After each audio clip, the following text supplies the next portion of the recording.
It's no secret that grocery prices are outrageous, so today I am sharing dinners that only cost about $5 to make. They are delicious dinners that your entire family will love. Let's get to cooking. This creamy veggie-packed pasta might be one of my all-time favorite pasta dishes ever. It is so affordable, but it tastes like fancy.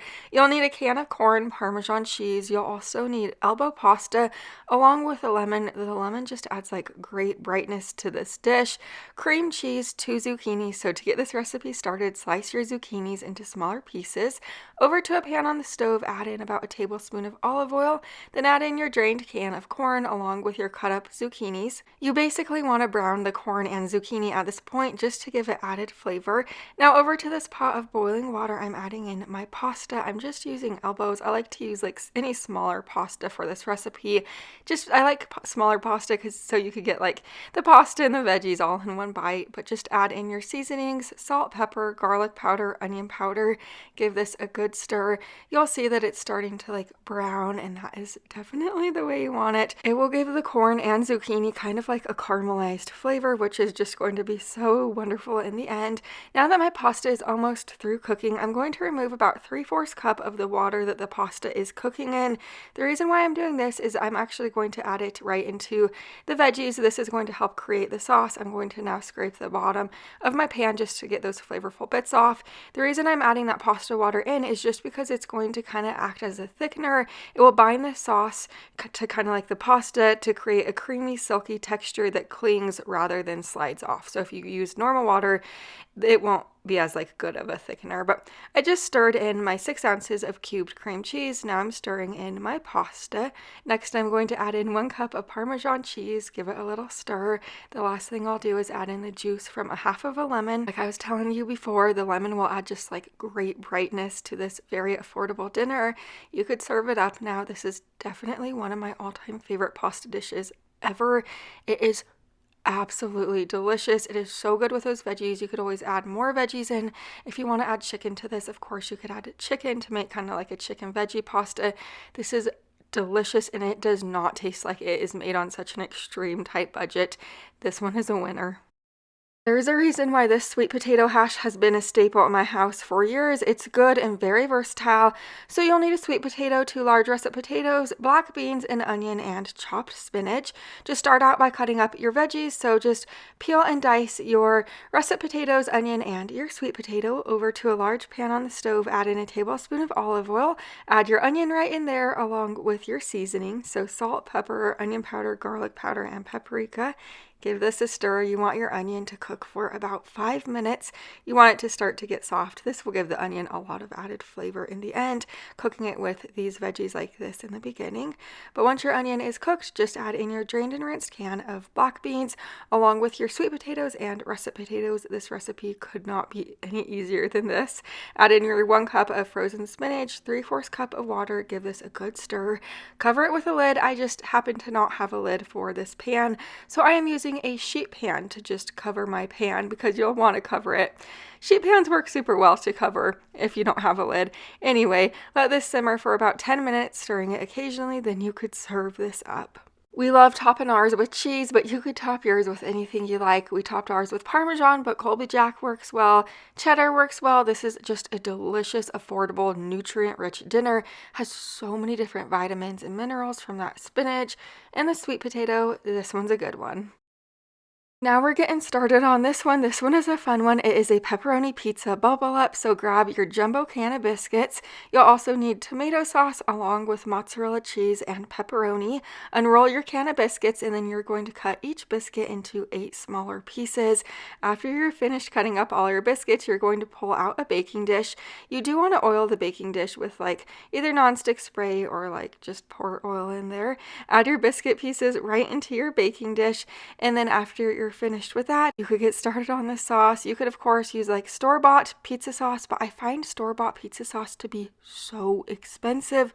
So what I like to do is I like to use tomato sauce. A little can of tomato sauce is so affordable at the store. So just open up your can of tomato sauce. I'm only going to use about a half a cup of sauce from this can today. And then all you have to do is add in a little bit of salt, pepper, garlic powder, and Italian seasoning. There you go. You have homemade pizza sauce in the matter of a couple of minutes, and then you will save quite a bit of money just because, like I said, pizza sauce is fairly expensive these days.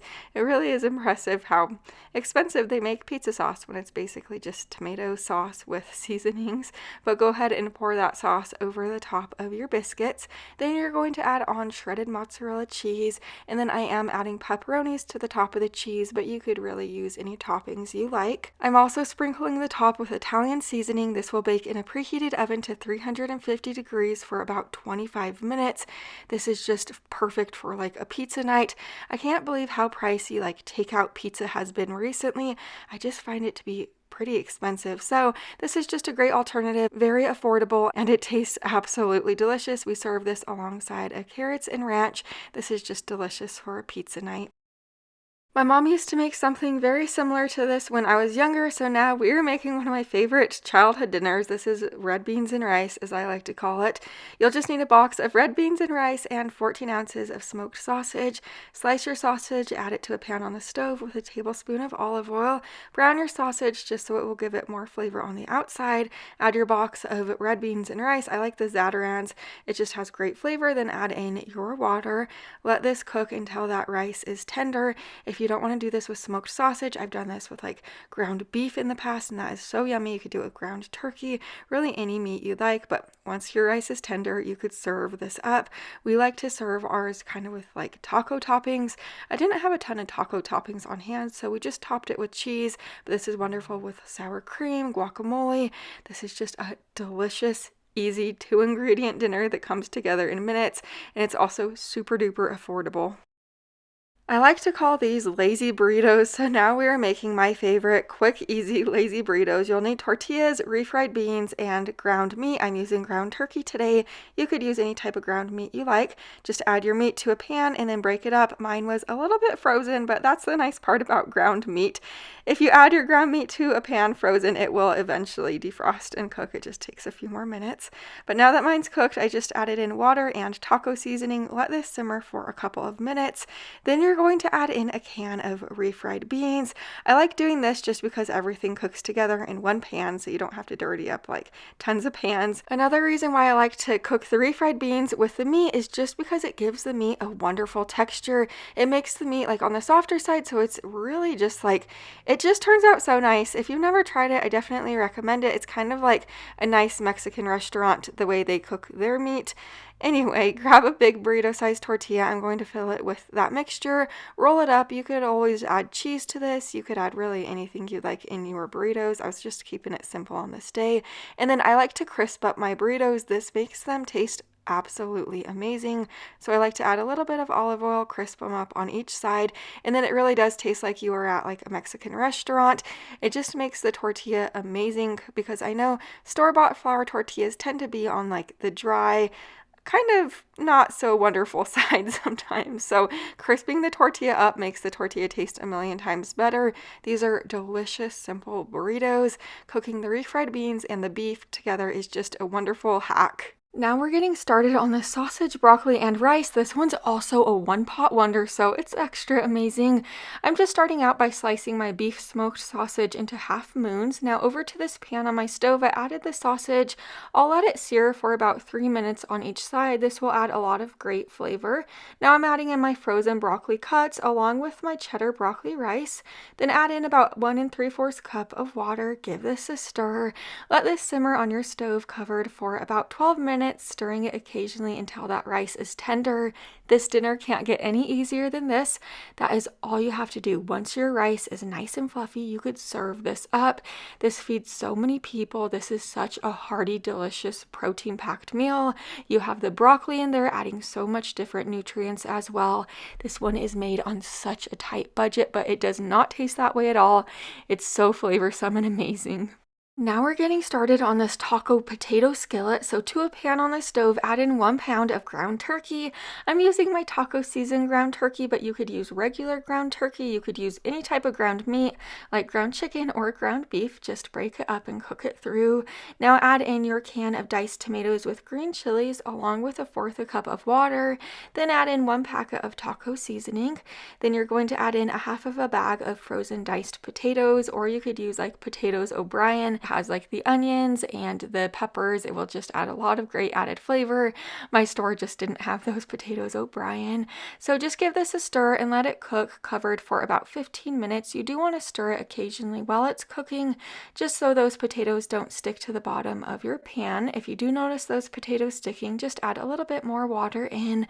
But here's what it looks like plated up. I had a little bit of cheese sour cream on hand, so I topped it with some cheese and sour cream. This is so good. Something about like tacos and like potatoes just go so well together. This is such a flavorsome meal. It does not taste how budget friendly it really is. Now we're getting started on the Spanish rice with pinto beans, and this one is for all of my meatless meal friends. This one's a meatless meal. So to a pan on the stove, add in 2 tablespoons of olive oil. Once your oil's hot, add in a tablespoon of minced garlic, 1/4 of a yellow onion that's diced, and a green bell pepper. Green bell peppers tend to be the least expensive bell peppers at the store just because they're considered the least mature. But after that, cook together for about 5 minutes. I'm just adding in 2 cups of uncooked white rice.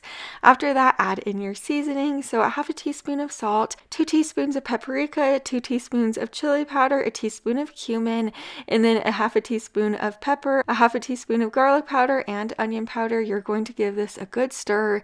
Let it cook together for about a minute. This is considered an extreme budget meal. This one is very affordable to throw together. But after the cooking time is up, I added in 1/2 cup of tomato sauce, 1/2 cup of salsa, 2 1/2 cups of vegetable broth, 2 15-ounce cans of drained and rinsed pinto beans. Give this a stir, let it simmer and cook together for about 20 minutes covered. You do want to stir it occasionally while it's cooking just so the rice doesn't burn to the bottom of your pot. But once your rice is fluffy, you could stir in 1/2 cup of shredded cheddar cheese if you're a cheese fan like me. But once your cheese is melty, you could serve this up.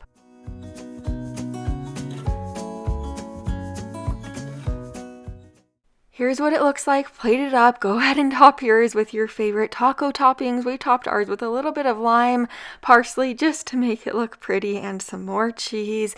This is so delicious. It makes for so much food. You could always double it for more people or half it for less people if you'd like, but this is such a great meatless meal. Now we're making these black bean enchiladas. So I have my pound of black beans. I poured in my over the sink strainer. Now I'm sorting through the beans, just removing all the bad beans, just the imperfect ones. And then I rinse the beans with cold water to remove any dirt on the outside. Now I'm bringing the clean beans over to my Instant Pot. As you could tell, we are making these beans in the Instant Pot today. If you don't have an Instant Pot or don't want to use one, you can make these beans over your stove or in the slow cooker. I also added in 6 cups of water, 2 tablespoons of olive oil for the seasonings, 2 bay leaves, a teaspoon of oregano, 1/2 tablespoon of chili powder, and a tablespoon of salt. I gave this a really good stir. I put the lid on top and I set the little valve to sealing. I pressed the bean button and I put the time up to about 30 minutes. Then I pressed start. I did a natural release at the end for about 10 minutes. Then this is what my beans look like in the very end. They are so tender and delicious. I did remove the 2 bay leaves at this point as well. To assemble our enchiladas, I have my 9x13 baking dish. To the bottom of the baking dish, I added a little under a cup of that enchilada sauce. Then I added 6 of our corn tortillas. Over those corn tortillas, add some of your black beans. I did drain my black beans just so the enchiladas would not be soggy at the end. I repeated this process 3 times to make 3 different layers.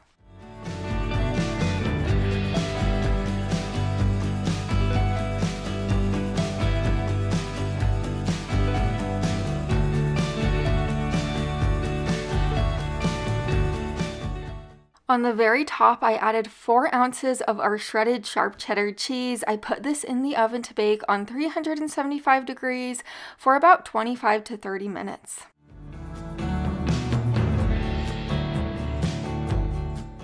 Here's my plate of food. I topped my enchiladas with tomatoes and cilantro that I already had on hand, but these black bean enchiladas are amazing because they're packed full of fiber, potassium, and vitamin B6, so they are so healthy for you and they will leave you full for hours. They are also so yummy. Make sure you're subscribed so you don't miss the next video. Bye for now.